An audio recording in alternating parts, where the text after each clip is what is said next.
Hello everybody. I have been missing for a while on this channel because I've had my priority on developing artificial intelligence. And that's a very broad statement, but I have been spending weeks on AI. And before I get into that, I want to address these issues that are out there about AI because everyone's talking about it. So at midnight today, right? So there are estimates that over 750,000 federal workers are displaced right now. And so I think the numbers break down to, as of today, just over 100,000 federal workers, their resignations were accepted. And then there was another 400,000 to 600,000 or more federal workers that are affected by the talks around a government shutdown. Then we have the consulting firms. I believe it's Accenture.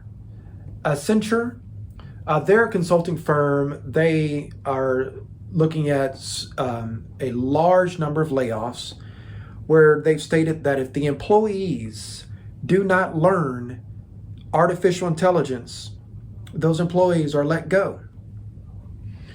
And then many may be aware of the discussions from last year up until now, where many companies have let employees go because of AI. They say that AI can replace people. They say that AI is at a level now where certain jobs that people used to do are no longer needed. You also have companies that are like, hey, we still have certain roles that are needed.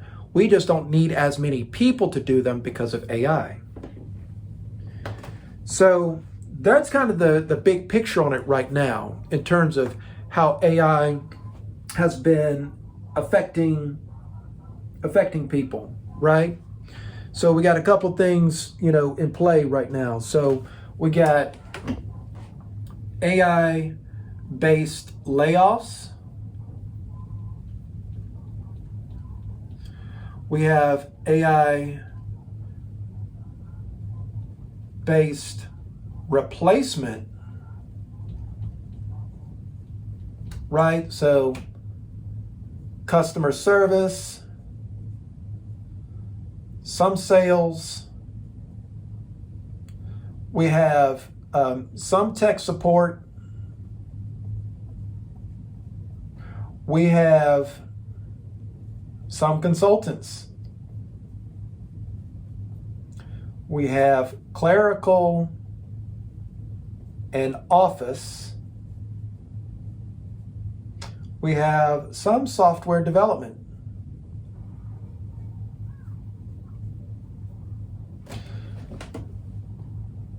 Right?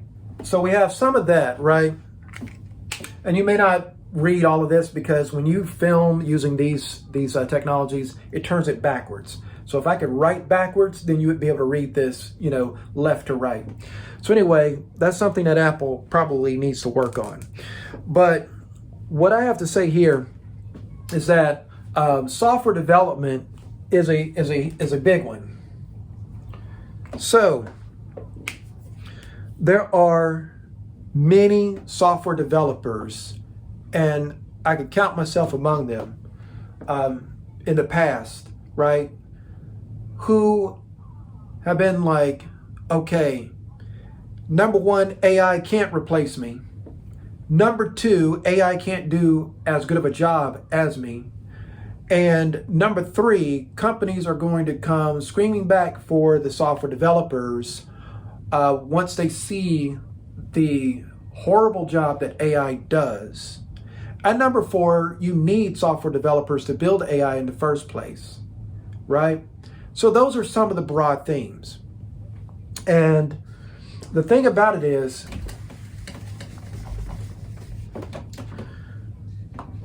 there are many videos out there and articles from software developers and senior technologists that the majority of which are like, okay, we don't like AI, we don't need AI, and we don't want AI anywhere in our future or part of our tool set. So there is massive resistance from software developers to AI. I have seen it not only on social media, but I have seen it in personal discussions.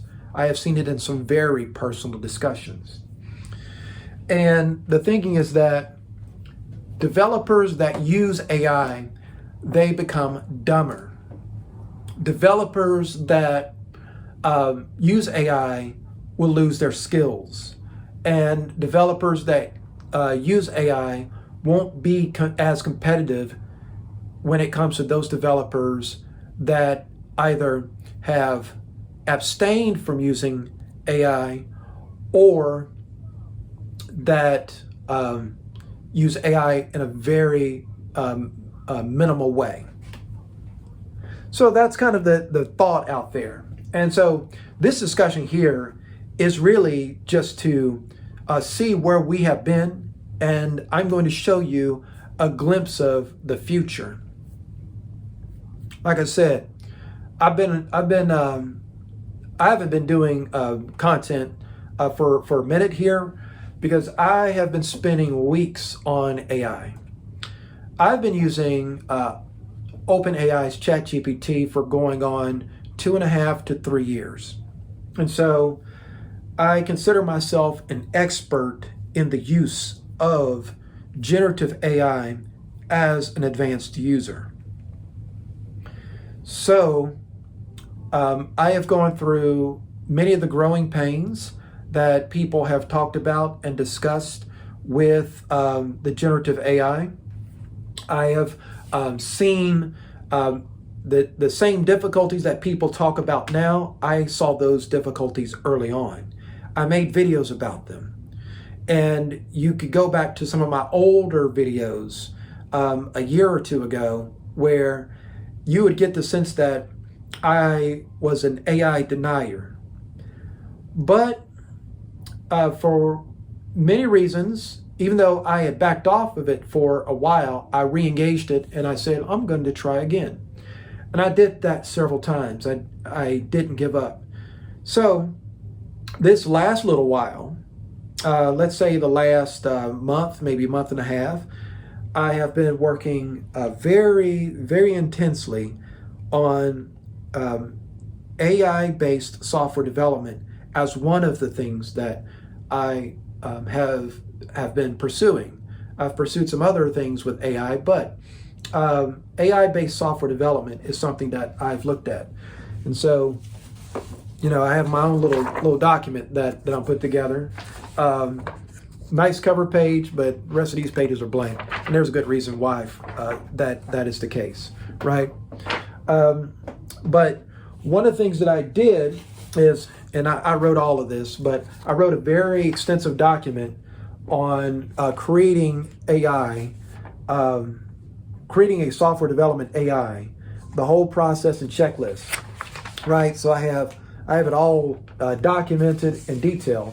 And then I got a couple of pages there, and then ChatGPT did these other pages, right? But I have been deep in it and planning and creating actual software programs with the AI. So, and then, you know, coming up with an overall plan, you know, for building all kinds of things with AI. So then that takes us back to the overall discussion, and that is, one, in October, today is October 1st, in October 2025, Can a software developer use AI to create computer programs without huge issues, like some of the content creators who are software developers talk about? And the answer is, I wouldn't be in front of this camera if the answer to that was no, because I already have videos like that. But I have put in approximately 40 plus hours, right? Because I had some time off from work. Paid time off and personal time is a great thing, and I love it. And with the holidays coming up, I wouldn't be able to take time off, so it was like now or never. You need to take your time off, and if I'm going to take my time off, I'm going to use it productively. So I have had almost 2 straight weeks of time to work on my most important projects and not just waste it away doom scrolling on social media. So I did set out to create a AI-based software engineer. I did set out to do that. But I was surprised. I was very surprised with what I ended up developing. It's kind of my own personal breakthrough. Now, to answer the question, the answer is yes. I have figured out a prompt engineering formula. I have developed a prompt engineering formula primarily for Microsoft .NET and C# applications that results in the AI, in this case, ChatGPT 5 thinking. That's what it's called, ChatGPT 5 thinking. That results in ChatGPT 5 thinking in producing flawless or 99% flawless code on a single pass. And so I'm very pleased with that. Now, you ask, okay, how should I feel about that as someone who spent a lot of time writing code by hand? So I first learned software coding in the early 1990s. And so I have just over 34 to 35 years of exposure to writing software code. Over 30, 34 to 35, 36 years, right? So, and then 25 of those years is doing the software development either for corporations, mid-sized businesses or startups, or my own projects in a very production grade type of way. I have written, looking at my largest projects and my medium projects and my smallest projects, if you put them all together, I have written well over 500,000 lines of code in my life so far. So I know there's people out there that says if you use AI, you don't love code and you don't love to code.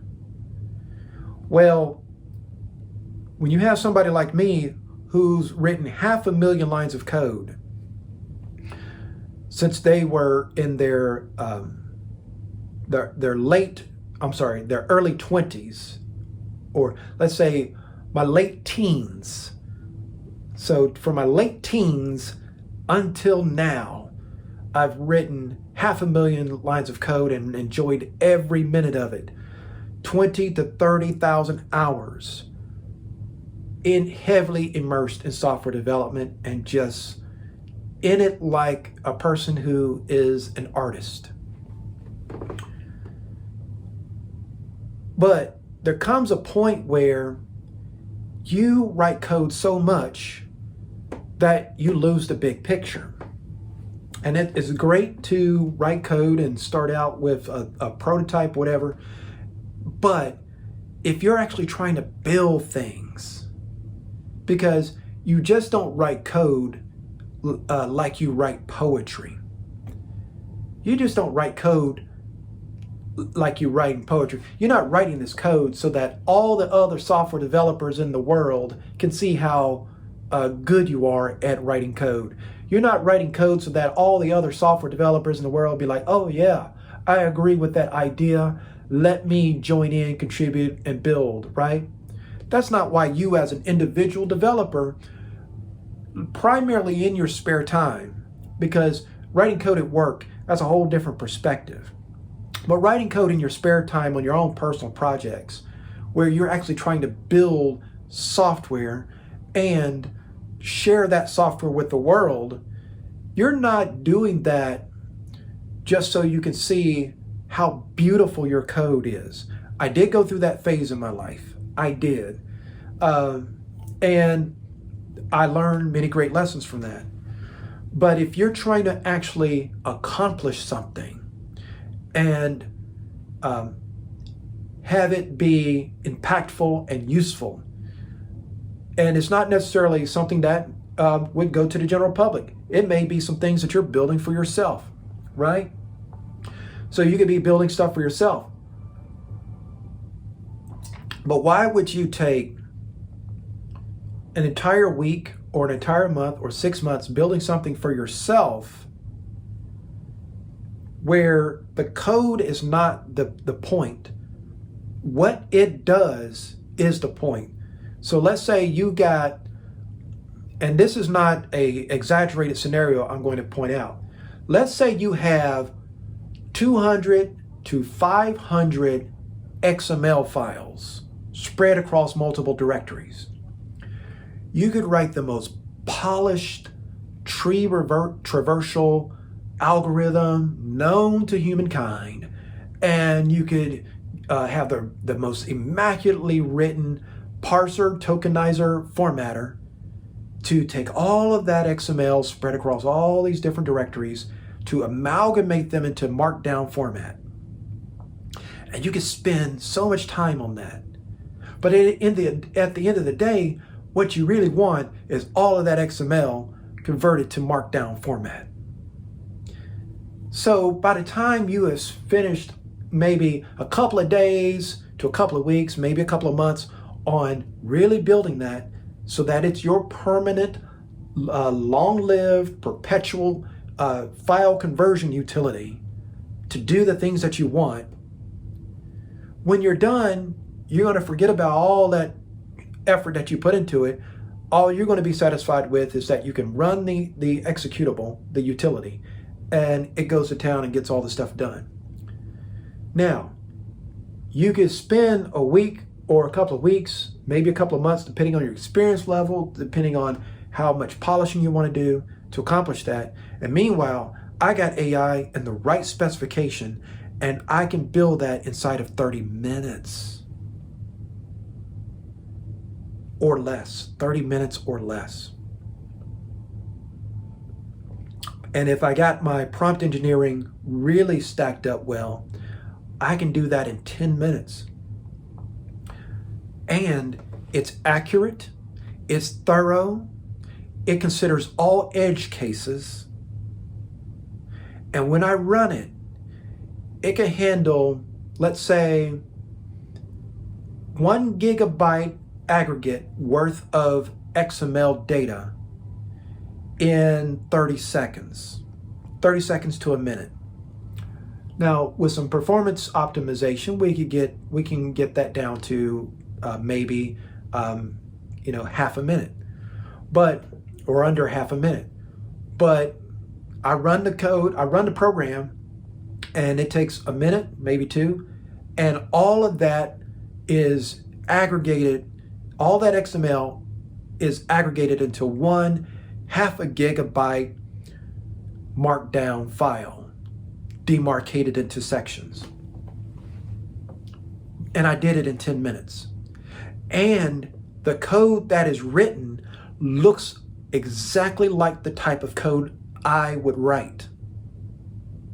It looks exactly like I wrote it. It's perfect.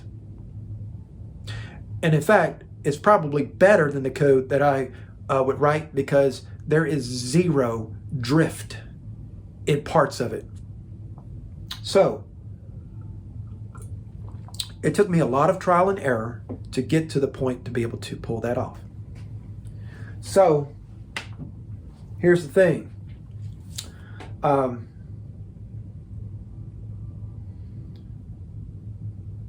The people that are talking against AI for software development, I'm going to have to say something that may seem insulting, but they don't know what they're talking about at all. They don't know what they're talking about. So here's a few points for that. Number one, if it takes you 40 to 60 hours or more to write code by hand to produce a good result,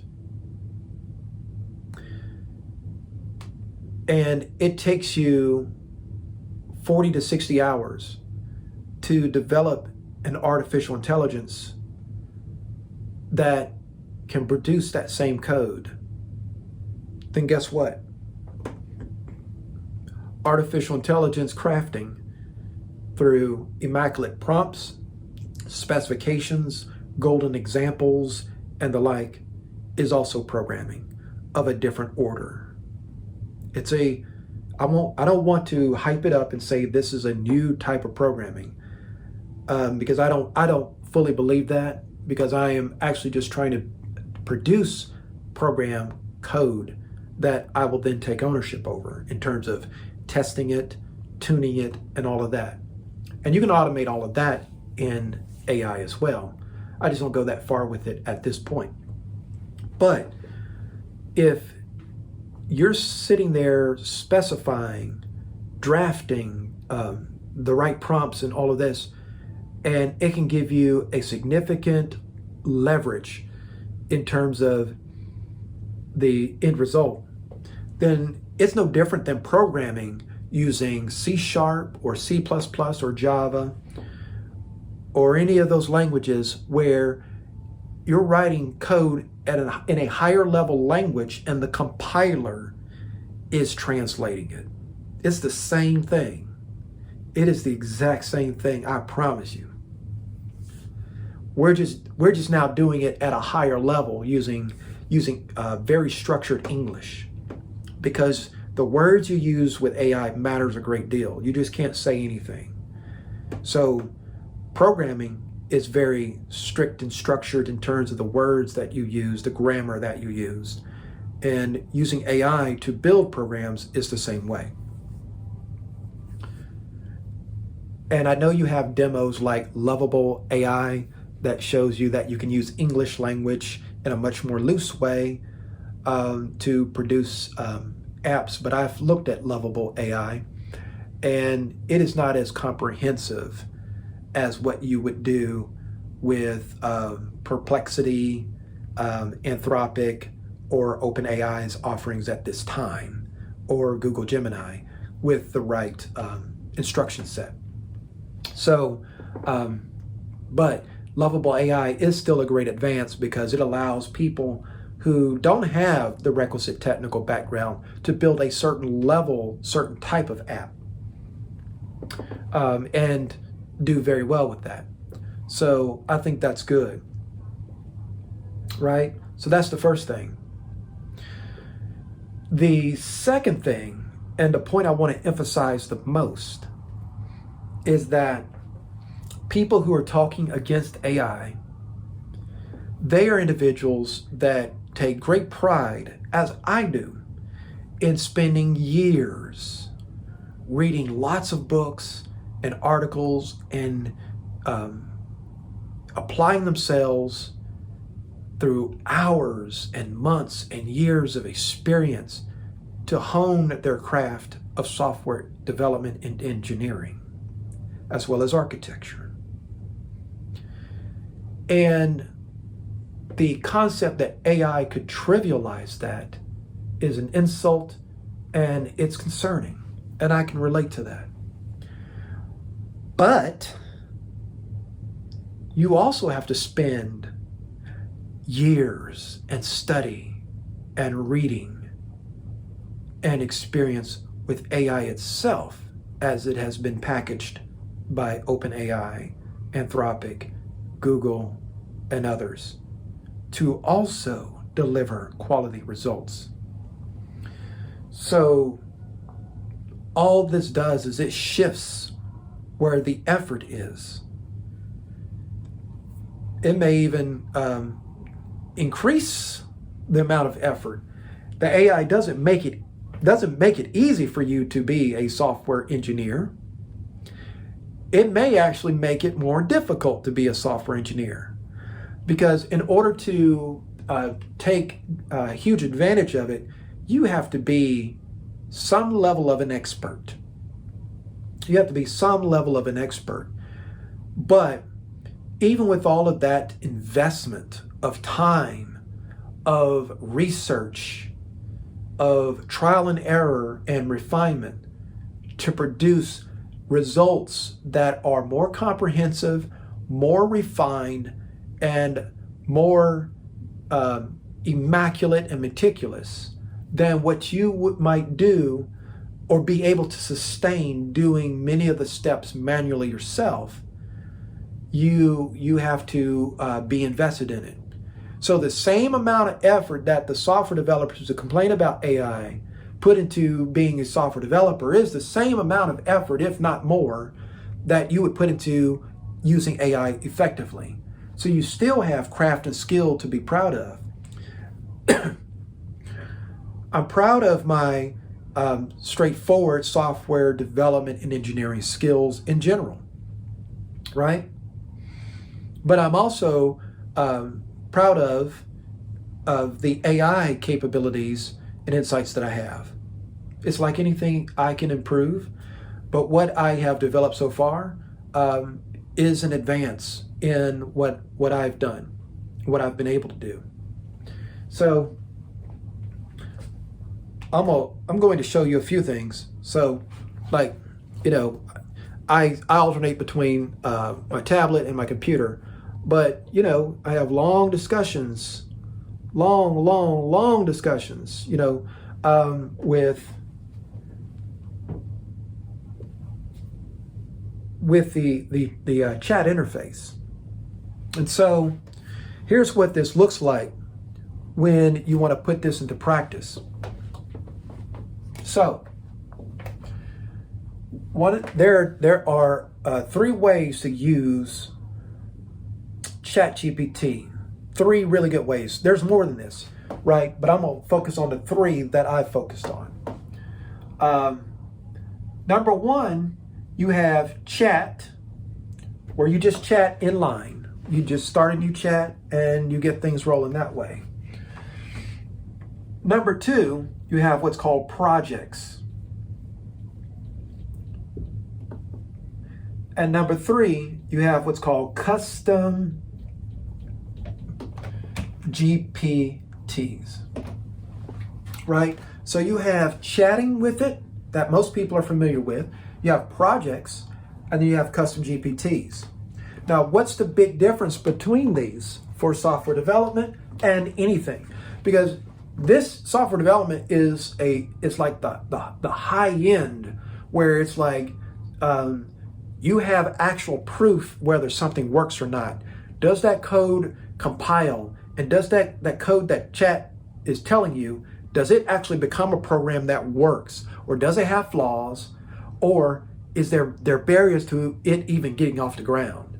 So that's why software development is a good test for this generative AI model. But you can use it for chemistry, you can use it for business plans, you can use it for coming up with strategies for a workplace, you can use it for looking at financial situations, you can look at it for breaking down what your past, present, and future arc is or journey, and how you can optimize how you approach things in the future. You can have it actually write articles for you and not just do it out of a chat interface, but you can have it out of a custom GPT that can write articles as well, if not better, than you can write it without sounding like an AI, right? So there's so much you can do here, but there is a blueprint and an approach here. So with chat, there's a couple of things that you can do here to make it work better. Number one,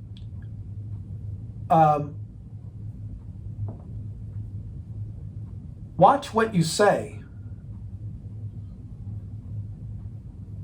So watch what you say, how you put your sentences together and phrase things.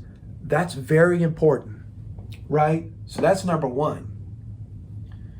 Number two, attachments. So if you have files, and you can just make a file on the fly, but some information that you want to provide to the chat, it's much longer than what you should paste into the chat dialogue, right? Into the chat typing area, right? Some things will work better if it's a file attachment, right? So if you see you're going into a very long thing right inside the chat interface, you might want to consider just writing that as a plain text file and attaching that. And then number three is what's called Canvas. So Canvas, you can request that the chat make its response in a canvas. And the great thing about a canvas is it has a button called download on it, where you can just download that response directly to either a PDF, a Word document, or a markdown file. And for software development, that can be very, very useful because you can do things with any of those formats, right? So those are some of the best ways that you can take advantage of, AI, or what we call generative AI, okay? But then you got this thing called projects. Now, projects does a couple of things. You can have what's called an instruction. Now, for your regular chat, you can also have something called an instruction that applies to all of your chats and trickles down all the way through, right? My most recent video for, I believe it was August or September 2025, shows you how that's done. So I won't cover that again. I go into detail in my August or September video. Here, let me just pull it up. So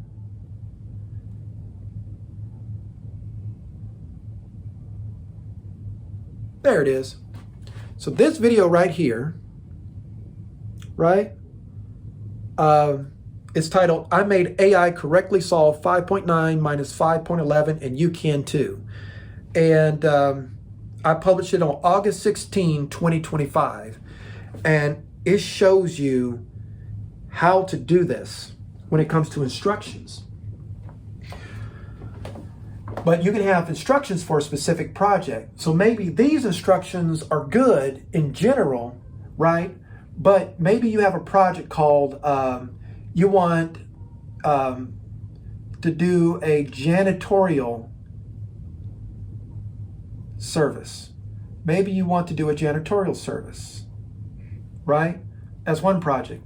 And you have specific rules for the AI in that conversation, things that it needs to think about, because you don't want the AI to go off on tangents and drift.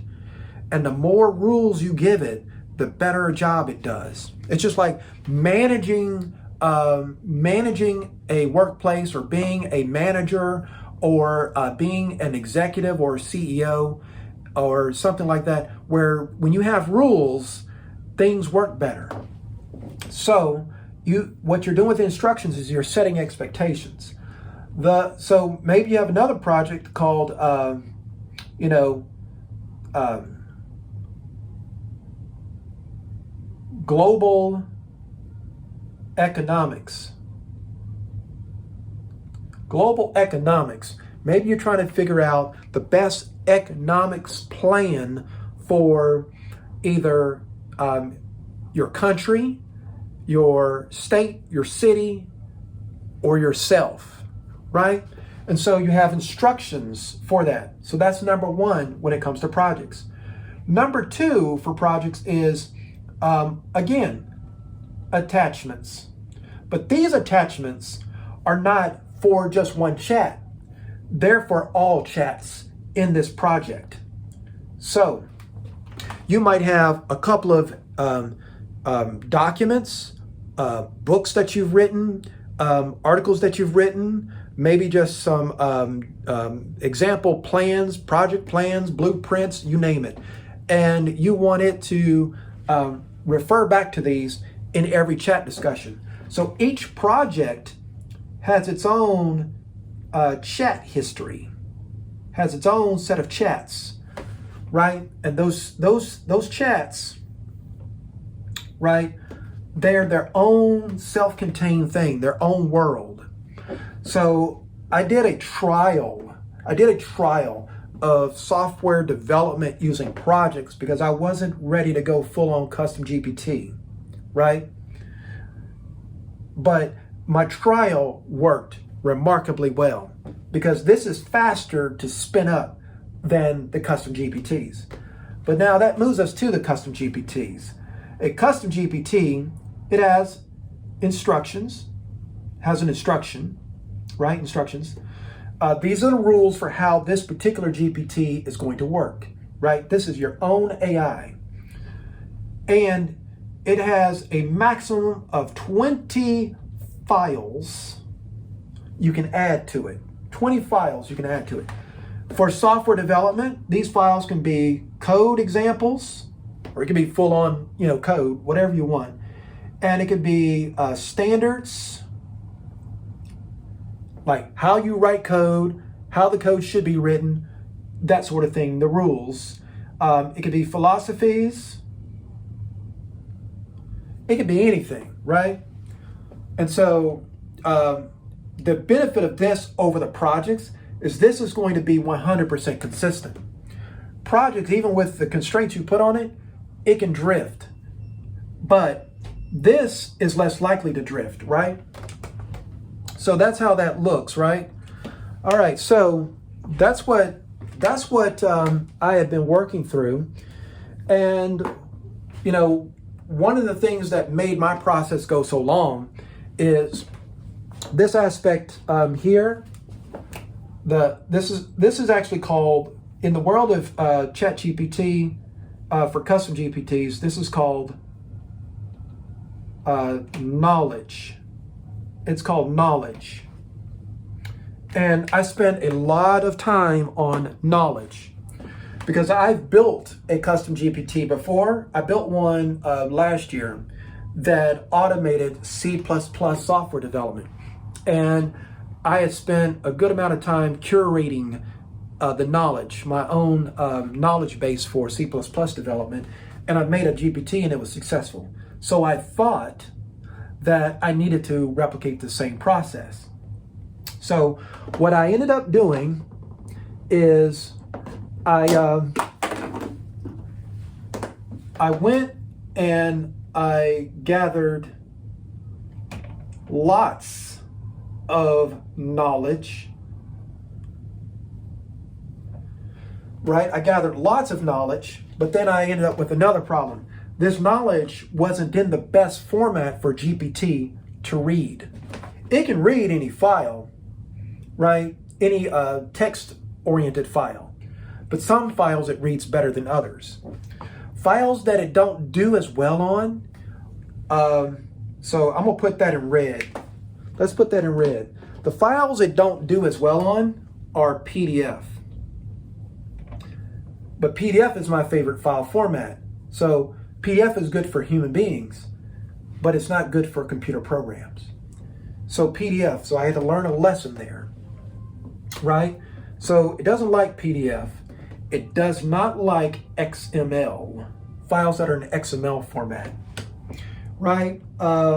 So if the format is complicated for the computer to read, right, it may be able to read it, but it's not going to read it as well. And the issue you run into is if you have enough of these PDFs and they are large enough, when you try to make changes to your GPT, you can run into some errors. It can get stalled, and you might have to delete your GPT and rebuild it. And if you keep track of everything, that's not such a big deal. It's just the time to re-upload everything. So then what I ended up with is, okay, so I need just straight text files, right? Markdown is really good. Markdown, right? And just regular text. So, so things like that, right? Source code files are fine. Software source code files are fine. Any number of things are okay. But I had to spend the majority of my time trying to tackle this problem. And I did. And then when I solved this problem, in collaboration with ChatGPT, I realized that this wasn't even a problem worth solving. But in the process of solving this problem, I learned so much about the AI. I learned so much about how to get it to work the most precise way that in breaking through these barriers, I came up with breakthroughs. And so that's how I now know how well this works, because I put in the time, not just the past 2.5 years, but the last 2 weeks. I found many of the breaking points for AI. Like there was a point where I had a prompt, a master prompt, so well crafted, and attachments that it was like when you're watching Star Wars Episode 2, and Anakin Skywalker thinks he's getting ready to get it in on Count Dooku, and Count Dooku just does his little thing with his curl, and this fling cuts Anakin's arm off and does force push, and Anakin's gone. Pow! When I hit that transmit button after I put in that master prompt in those attached files, I knew it was the best prompt and the best attachments. And I hit send, it was like Dooku going pow, and Anakin's just gone. And I broke the chat GPT response interface. I gave it 3 or 4 tries, and it was consistent. It could not handle what I was putting out there. So then I learned a new way to formulate that, where it could just generate a zip file of the output.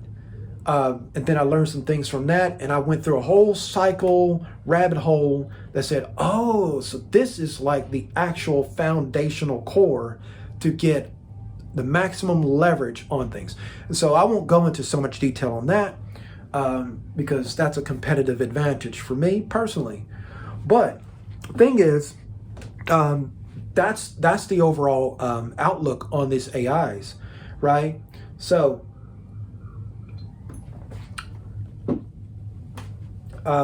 it is here. It is a huge productivity transformation tool, and it's moving things forward. And so what I ended up with, I'm gonna show you a few things. So I now have a team. I have software developers. I have QA. I have metrics. I have release control. I have specifications. I have documentation.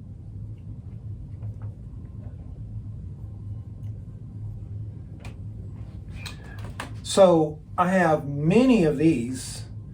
I have a couple of these, and I have worked with AI to build these. I have worked with AI to build these, right? And so now I am a far more productive individual where there is far less friction and barrier for my ideas. And so I work a full-time job, and you can be fatigued working on your things, right? And it's like, okay, now I have substantially reduced the barrier, where even if I have 1 or 2 hours in a day, I can get 1 week to a month worth of work done in those 2 hours and make really good progress, right? So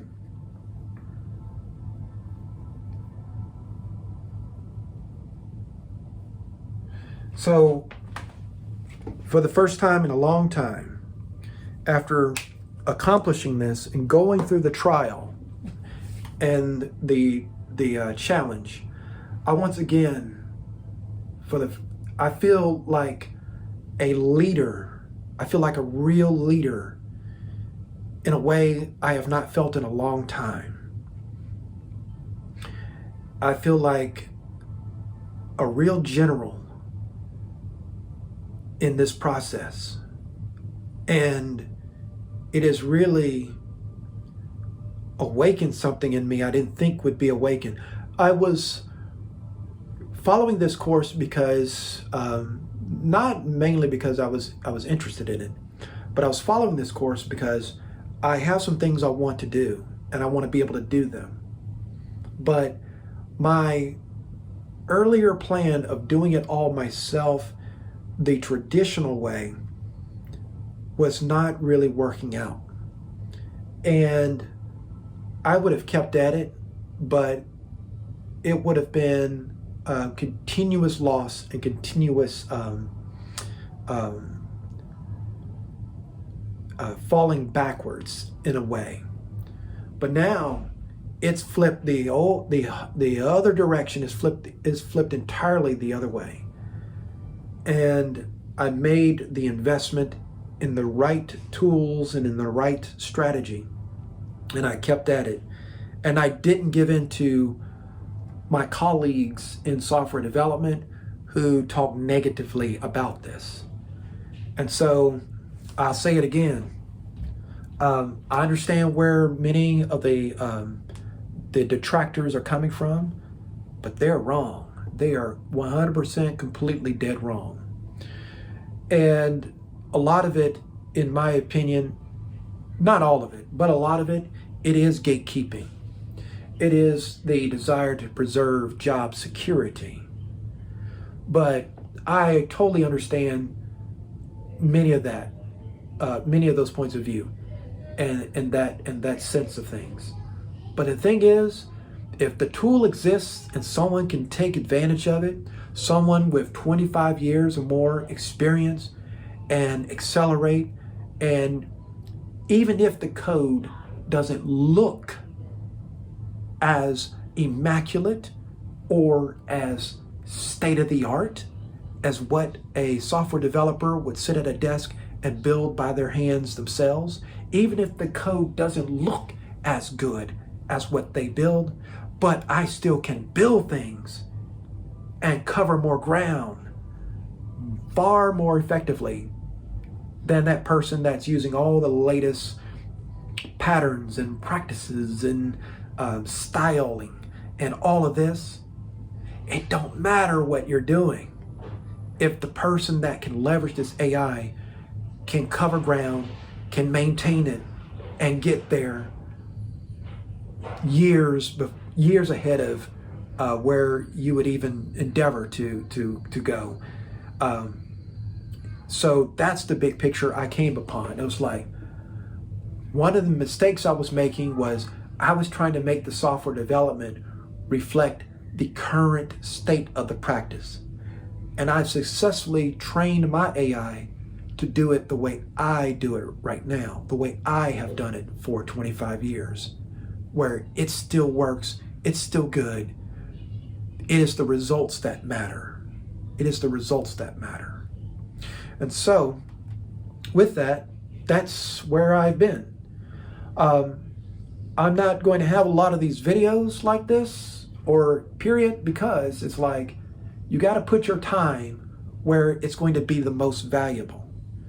And I'm not monetized on all of this content that I do. This is truly a vlog.